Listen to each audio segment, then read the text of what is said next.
pessoal, eu sou a Renata e no Gotas de Conhecimento de hoje a gente vai falar sobre uma festa judaica chamada Yom Kippur. Não há outro como tu, só tu és Deus, tu és o maior.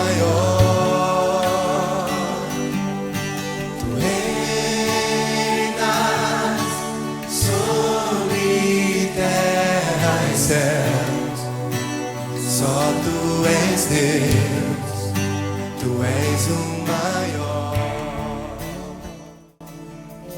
O Yom Kippur ele é conhecido como Dia do Perdão. É uma das datas comemorativas mais importantes do calendário judaico. Yom significa dia e Kippur significa expiação. Essa expiação do pecado ela vai estar descrita para a gente no capítulo 16 do livro de Levítico na Bíblia Sagrada, onde Deus ordenou ao sacerdote Arão que ele realizasse um sacrifício de um cordeiro e de bodes para expiação do pecado, tanto do sacerdote quanto da congregação. Quando a gente lê lá em Levítico, capítulo 16, versículo 16 ao 21, diz assim: Assim fará expiação pelo santuário por causa das imundícies dos filhos de Israel e de suas transgressões e de todos os seus pecados. E Arão porá ambas as suas mãos sobre a cabeça do bode vivo, e sobre ele confessará todas as iniquidades dos filhos de Israel, e todas as suas transgressões e todos os seus pecados. Indo lá no capítulo 16 de Levítico ainda, versículo 29, diz assim: Isso vos será por estatuto perpétuo. No 7º mês, aos 10 dias do mês, afligireis a vossa alma e nenhuma obra fareis, nem o natural, nem o estrangeiro que peregrina entre vós. Porque naquele dia se fará expiação por vós para purificar-vos, e sereis purificados de todos os vossos pecados perante o Senhor. É sábado de descanso, solene para vós outros, e afligireis a vossa alma, é estatuto perpétuo. O feriado ele acontece uma vez por ano, e começa no pôr do sol, que dá início ao 10º dia do 7º mês no calendário judaico, e continua até o final da tarde do dia seguinte. O Tishrei, que é esse mês do calendário, ele corresponde ao mês de setembro, e dependendo do ano, no mês de outubro no calendário gregoriano. Esse ano, por exemplo, a festa vai ter início em 15 de setembro, e o fim vai ser em 16 de setembro de 2021. O terceiro livro da Bíblia Sagrada, Levítico, ele traz as recomendações sobre como proceder no feriado de Yom Kippur, feitas diretamente por Deus a Moisés, o profeta que libertou os judeus da escravidão do Egito. Quando a gente vai ler lá em Levítico, capítulo 23, nos versículos 26 a 32, diz assim: O Senhor disse a Moisés: Comemorem o dia da expiação no 10º dia do mesmo 7º mês. Celebrem-no como uma reunião sagrada, um dia para se humilharem e apresentarem ofertas especiais para o Senhor. Não façam trabalho algum durante todo esse dia, pois é o dia da expiação, no dia do qual se fará expiação em seu favor diante do Senhor, seu Deus. Essa é uma lei permanente para vocês a ser cumprida de geração em geração, onde quer que morarem. Será um sábado de descanso absoluto para vocês, e nesse dia deverão se humilhar. O dia de descanso começará ao entardecer do 9º dia do mês e se estenderá até o entardecer do 10º dia. Além de buscar obedecer à palavra de Deus, de acordo com o ordenado no livro de Levítico, os judeus também obedecem à tradição dos anciãos, conforme Jesus mencionou em Mateus 15 e Marcos 7. Essa tradição, que foi formulada pelos rabinos judeus desde a escravidão na Babilônia, está escrita no Talmud, que nada mais é do que um livro de tradições religiosas judaicas. Segundo essa tradição, em Rosh Hashanah, que significa o Ano Novo Judaico, Deus julgou a humanidade e registrou sua sentença no livro da vida, mas ofereceu um período de reflexão de 10 dias para que os pecadores se arrependessem. Esse 10º dia é o dia do perdão, que é o Yom Kippur.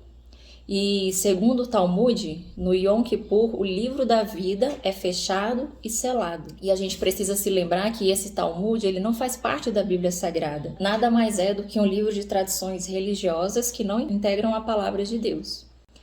O Yom Kippur representa em hebraico Shabbat HaShabbatot. Isso é um sábado dos sábados e tem um objetivo da purificação do indivíduo e de toda a comunidade por meio do arrependimento, da confissão de pecados e do perdão. O Yom Kippur é um dia muito especial e de grande valor porque ele é dedicado ao jejum, à oração e à reflexão. e é um dia de não fazer. De acordo com a tradição judaica, são prescritas 5 proibições no dia do Yom Kippur: comer e beber, usar sapatos de couro, tomar banho, passar perfumes ou cremes e ter relações sexuais. Além disso, não se deve carregar nada, acender fogo, fumar e nem usar eletricidade. Não se pode trabalhar, não se pode comprar e não se pode vender. Todas essas restrições, elas visam desvencilhar o homem de seus interesses pessoais, dos seus interesses materiais e aproximá-lo de Deus e dos seus espíritos. E estão dispensados desses jejuns doentes, as crianças menores de 9 anos e as mulheres grávidas ou que deram luz há menos de 30 dias. Bem, de acordo com Maimônides, são 3 os pré-requisitos para receber o perdão de Deus durante o Yom Kippur. O primeiro deles é a pessoa ter o arrependimento genuíno dos pecados cometidos. Em segundo lugar, a gente coloca a verbalização do erro cometido mediante a confissão dos pecados. E o terceiro é a resolução interior de não cometer novamente os erros passados. Bem, preenchidos todos esses requisitos, o judeu receberá o perdão de todos os seus pecados cometidos contra Deus. Mas, no que se refere aos pecados cometidos contra os homens, há ainda uma providência a se tomar: pedir perdão à pessoa contra quem se cometeu o pecado. Nesse dia, em Israel, as pessoas tradicionalmente se vestem com roupas de cor branca, e durante todo esse tempo de Yom Kippur, tudo para. Os aeroportos fecham, as TVs e as rádios cessam as transmissões, as lojas, restaurantes, bares fecham as portas, até mesmo as ruas são fechadas nesse dia. Em Israel, o Yom Kippur é o momento em que todos param, sendo religiosos ou não. Nas sinagogas, o local de reunião e culto da religião judaica, o Yom Kippur começa com a entonação do Kol Nidri. É uma prece que enfatiza a importância de cumprir promessas e não violar juramentos. Uma parte importante da celebração é o Vidui, ou confissão, que ela é feita no plural, em favor dos indivíduos e de toda a comunidade. É uma oração que ela diz assim: Nosso Deus e Deus de nossos antepassados, por favor, permita que nossa oração chegue diante de Ti. Não ignore nossas súplicas, pois temos consciência de que não somos justos e de que pecamos diariamente. Sim, nós e nossos antepassados pecamos, transgredimos contra o Senhor e trouxemos desolação espiritual às nossas vidas. Transgredimos intencionalmente, buscando exclusivamente o benefício próprio. Fomos mal agradecidos e desleais com o Senhor e com o nosso próximo. Pagamos o bem com o mal, descumprimos obrigações, roubamos a privacidade e a dignidade das pessoas, nos aproveitando da ignorância delas. Falamos mal de Deus, duvidando da sua justiça. Falamos mal das pessoas e divulgamos os erros delas. Falamos mal das pessoas por trás e as influenciamos para o mal. Inventamos argumentos e filosofias para nos justificar e assim reiteramos nossos pecados. Não apenas vivemos na mentira, mas construímos mundos. Trouxemos falsidade ao nosso cotidiano, acusamos falsamente outras pessoas e para apoiar nossas mentiras, criamos mais mentiras. Demos maus conselhos buscando aproveito próprio, abusamos da confiança dos outros e os levamos a prejuízos e transgressões. Não demos atenção aos problemas dos outros. Fizemos promessas e não esforçamos para mantê-las. Falamos e não cumprimos, e nem nos importamos. Ridicularizamos pessoas honestas e justas. Destruímos repreensões com piadas. Não tivemos fé e desafiamos a vontade do Senhor. Usamos o conforto e a prosperidade para nos afastar de Ti, ao invés de usar para servi-lo melhor. Deixamos de acreditar na Tua palavra e fizemos os outros sofrerem. Odiamos uns aos outros. Não nos importamos com o sofrimento dos outros. Oramos da boca para fora, sem concentração. Falamos aleatoriamente enquanto oramos. Falamos coisas inúteis, sequer pensamos antes de falar. Nós nos sentimos superiores aos outros e menosprezamos as pessoas. Nosso olhar altivo não nos permite preocupar-nos com os outros. Julgamos os outros rapidamente e sem provas suficientes. Julgamos Deus e o consideramos culpado por não nos tratar como pensávamos que ele deveria. Temos sido manipuladores e controladores. Utilizamos métodos ocultos para prejudicar os outros. Manipulamos as pessoas. Aproveitamos as fraquezas dos outros para o nosso próprio benefício e nos sentimos mal com o sucesso dos outros. Temos sido mesquinhos. Não ouvimos as repreensões e rejeitamos toda e qualquer críticas. Deixamos de aprender com as punições enviadas pelo Senhor. Ao considerar doenças, sofrimento, perdas financeiras e vergonha como acasos da vida. Jogamos as pessoas uma contra as outras, com fofocas e maledicências, causando ódio ou mal-estar entre amigos. Causamos desconforto ao revelar segredos e espalhar histórias. Odiamos as pessoas, ao invés de odiar o erro que elas cometeram. Sentimos raiva e desprezo pelos outros, e isso foi a causa da destruição do nosso templo. Duvidamos da autoridade dos sábios e das bases da nossa fé. Guardamos as dúvidas ao invés de buscar as respostas, enfraquecendo a nossa fé.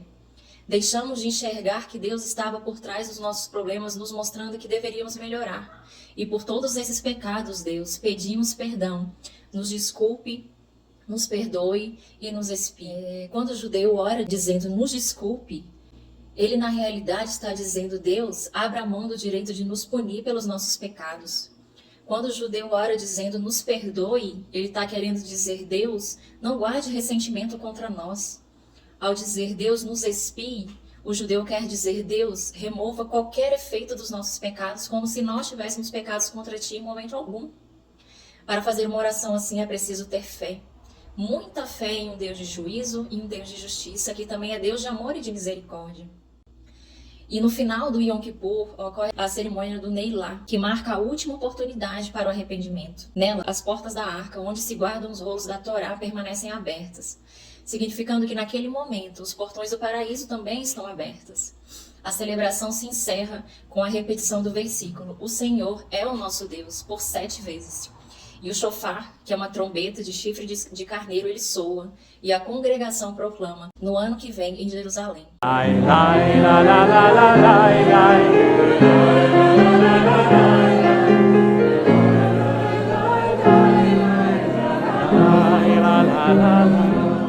Shema Israel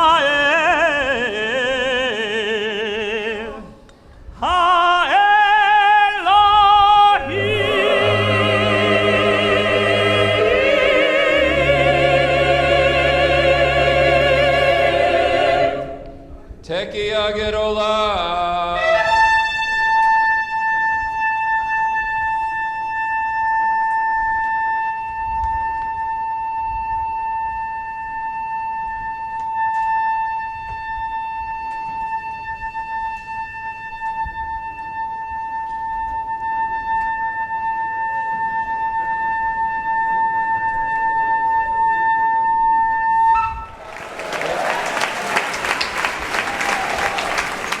A saudação durante o período do Yom Kippur é que você seja escrito no livro da vida. O Yom Kippur ele é um dia dedicado ao arrependimento, à confissão e ao perdão. E quando a gente traz tudo isso para a nossa vida cristã, a gente precisa se lembrar do profeta João Batista, que pregava o batismo de arrependimento. Lembremos-nos principalmente de Jesus, que ao anunciar a chegada do reino dos céus exortou: arrependam-se. O único pecado sem perdão é aquele do qual a pessoa não se arrepende. Mas se há arrependimento, há perdão. O arrependimento ele muda tudo. O arrependimento ele zera o jogo e traz um novo começo. Quando a gente abre a palavra do Senhor no Salmo 51, versículo 17, diz: os sacrifícios para Deus são o espírito quebrantado. A um coração quebrantado e contrito não desprezarás, ó Deus. Em Lucas 15, versículo 10 também diz: eu vos afirmo que de igual modo há festa no céu diante dos anjos de Deus por um pecador que se arrepende. Para nós cristãos, a comemoração do Yom Kippur não deve acontecer apenas uma vez por ano, mas sim todos os dias do ano. Porque todos os dias que Deus nos dá são dias de arrependimento, são dias de confissão e são dias de perdão. Cremos que o desejo do nosso Deus é que tudo isso que os judeus fazem uma vez por ano durante o Yom Kippur, jejum, oração, reflexão, arrependimento, confissão, perdão, faça parte da rotina diária do cristão. o cordeiro sacrificado lá em Levítico para expiação do pecado do povo de Deus, profetizava o sacrifício do verdadeiro cordeiro de Deus, Jesus Cristo, cujo sangue foi ofertado em expiação pelos nossos pecados. Sim, o Senhor é o nosso Deus, e mediante Jesus Cristo, nosso Senhor, nós podemos de fato dizer, Imar Hatimar Tová, que nossos nomes sejam selados no livro da vida. Que Deus abençoe vocês. Só tu és Deus, tu és o maior.